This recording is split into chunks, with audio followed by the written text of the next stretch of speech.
Meli dneska spravila vodičak, tak riešime konečne kamárko.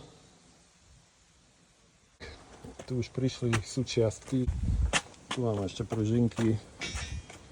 Našla tam tajnú schránku. Tak som zvedavý, či tam nebudú uteráky. Typek si tu zbastlil otvoranie kufra, tak to riešime, lebo to nemôže tak byť. A sú tam nejaké vecičky. Áno, americká brašňa. Kabelka, otvor, čo tam je?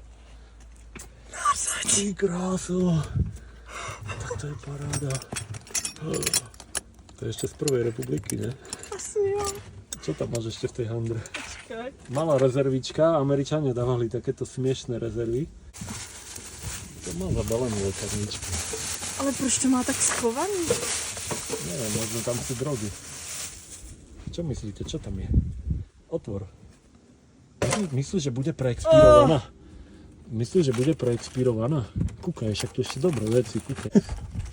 Zavri to, lebo dačo Počkej, ještě chytíme. pokračujeme, ještě tady něco. Jo, tady je hever To je a, hever, to je a jasné. trojuhelník. No vidíš, máš komplet výbavu. A tam je ešte nejaká taška. Toto. Opatrne. Oj. Se má to Nevím. otevřít.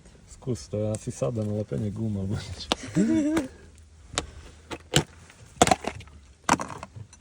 Jo, národné žiarovky.